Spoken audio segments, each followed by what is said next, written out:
আসসালামু আলাইকুম এভরিওয়ান, সবাই কেমন আছেন? আশা করি আল্লাহর অশেষ রহমতে সবাই ভালো আছেন।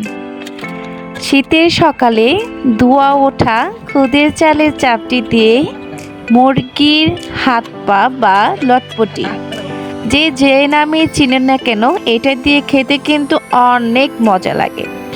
আর আজকে কিন্তু আমি পাটায় বেটে এই চাপটিটা তৈরি করব। আর এটার টেস্ট কিন্তু এইভাবেই আসে। এক চুলার মধ্যে মুরগিটা রান্না করছি, আর হচ্ছে সাইড দিয়ে পাটার মধ্যে শিলপাটার মধ্যে খুদের চালটা বাটা হচ্ছে। এই খুদের চালটা রাত্রেবেলায় ভিজিয়ে রাখা হয়েছিল।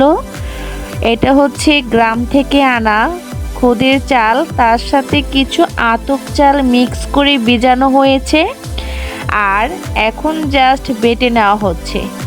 এটার মধ্যে একটু লবণ, কাঁচামরিচ বাটা, ধনিয়া পাতা আর পেঁয়াজ বাটা দেবে।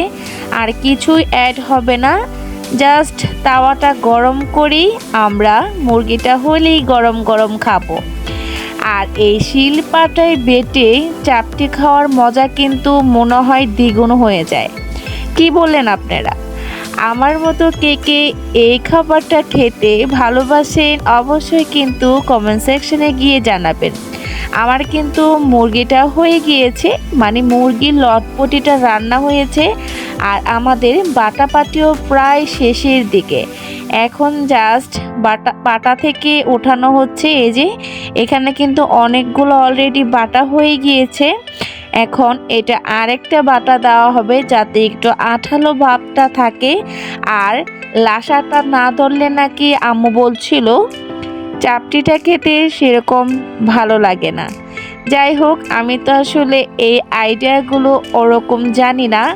এই যে দেখেন আমাদের চাপটির যে মিক্সটা অলরেডি করা হয়ে গিয়েছে। আর আম্মা আমাকে প্রথমেই দুটা চাপটি দিয়ে দিয়েছে। গরম গরম এক সাইড দিয়ে বানাচ্ছে, আর আমরা বাসায় সবাই বসে একটা একটা করে খেয়ে নিচ্ছি। কারণ এর মজাটাই কিন্তু গরম গরম। গরম না খেলে কিন্তু এর মেন টেস্ট আপনারা কখনোই পাবেন না। এই যে দেখেন কি সুন্দর ধোঁয়া উঠছে। এইটা কিন্তু আমার এইভাবেই অনেক ভালো লাগে, অনেকটা ডোসার মতো, একদম ক্রিস্পি। আর ধনিয়া পাতা, কাঁচামরিচের একটা ফ্লেভার আমার তো খুবই ভালো লাগছিল। এই যে দেখেন আম্মুর কিন্তু অলরেডি তরকারিটাও রান্না করা হয়ে গিয়েছে। আর এই যে দেখেন আমি বসে বসে গরম গরম খাচ্ছিলাম। এইটার টেস্ট যে কীরকম আসলে না খেলে কখনোই বুঝতে পারবেন না। এই যে আমার পছন্দ অনুযায়ী বেছে বেছে দিচ্ছিলেন। আমি কিন্তু মুরগির পা, ঘিলা, কলিজা সব কিছুই খাই, মাংসের থেকে ভালো খাই। আম্মু আমাকে আমার পছন্দ অনুযায়ী বেছে বেছে দিচ্ছিলেন। গরম ধোঁয়া উঠতেছে। আর এই যে দেখেন সবাইকে আবার একটা একটা করে বানিয়ে দিচ্ছিলেন। আমার কিন্তু অলরেডি খাওয়া শেষ। আমি আবার চলে এসেছি আপনাদের জন্য কিছু ক্লিপ নেওয়ার জন্য, কারণ রান্না করে বসে এই খাবারটা খেতে হয়। আম্মু সবসময় বলে যে যখন খাবে বলবে আমি গরম গরম বানিয়ে দেব। কারণ শীতের সকালে সবার তো এক সময় ঘুমটা ভাঙে না।